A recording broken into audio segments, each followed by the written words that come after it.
Shalom, tudo bem com vocês? Mais um momento, para a gente dar continuidade ao nosso estudo, que nessa tarde, essa tarde que está quente, a gente possa abrir o nosso coração, a nossa mente, para receber do trono da graça aquilo que a gente precisa, que a gente receba sabedoria, que a gente receba discernimento e que a gente continue firme, buscando as coisas do alto, Nessa tarde nós vamos falar sobre Marcos 11 e 12. Eu espero que você tenha tido tempo de ler e aí vamos acrescentar algumas coisas, tá bem? Marcos 11, ele inicia com a entrada triunfal de Jesus em Jerusalém. Essa passagem também está em Mateus, tá? Quando é falado de um jumentinho que nunca tinha sido montado, tem um significado especial, pois objetos usados para finalidades sagradas não deveriam ser usados para outros fins. Veja Deuteronômio 21:3. Esse comentário é da Bíblia Plenitude, tá?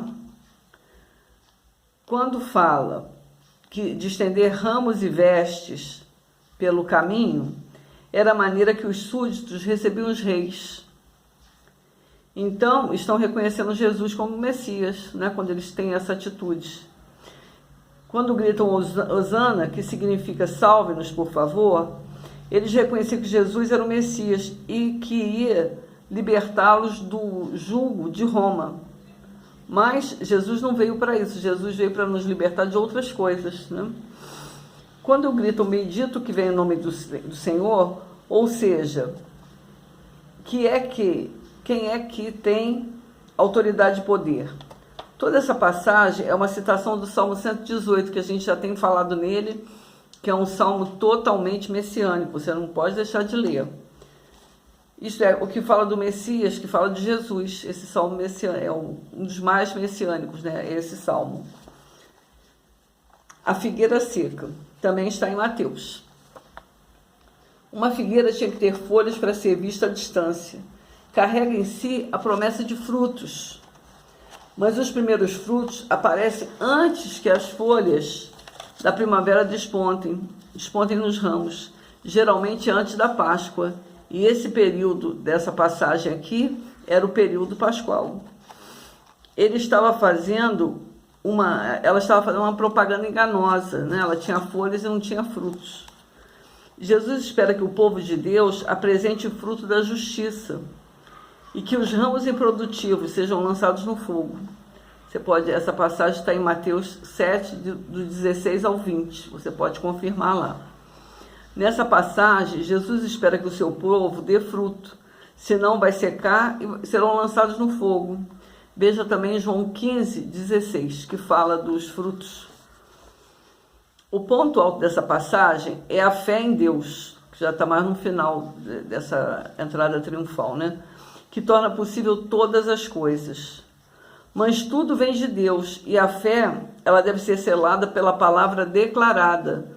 Não adianta a gente ter fé e ficar calado, a gente tem que declarar, falar com a nossa boca.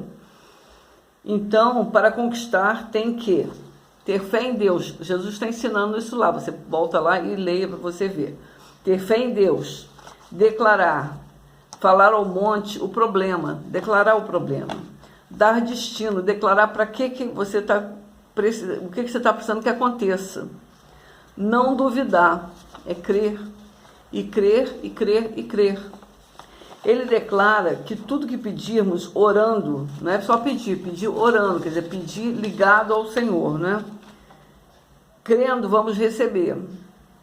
A chave para a nossa oração ser ouvida é o perdão, para que Deus também nos perdoe. Então, se a gente está com o coração carregado de mágoa, de ressentimento, a gente tem que esvaziar, porque às vezes esse tipo de sentimento tem impedido as nossas orações de chegarem ao trono da graça. Então aqui Jesus está dando um caminho para a gente conquistar.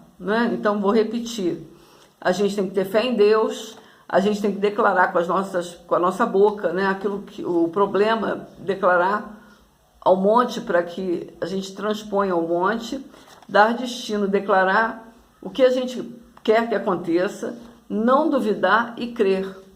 Então, essa dinâmica a gente precisa praticar.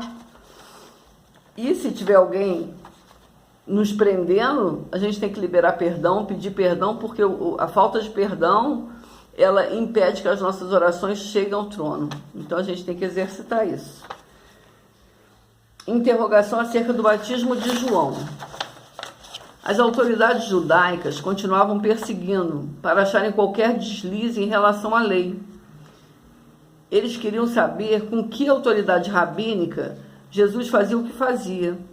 Mas era uma pegadinha, pois eles sabiam que nenhum deles, nenhum rabino, nenhuma autoridade judaica tinha dado esse poder, essa autoridade para Jesus. Então eles estavam querendo pegá-lo na palavra. Jesus também lhes responde com uma pergunta sobre o batismo de João. Difícil de ser respondida sem uma consequência, não é? Se dissessem que era do céu, ele diria então, por que não creram, né, já que era do céu o batismo de João? Se dissesse que era do homem, eles temiam o povo, porque o povo considerava João Batista como um grande profeta.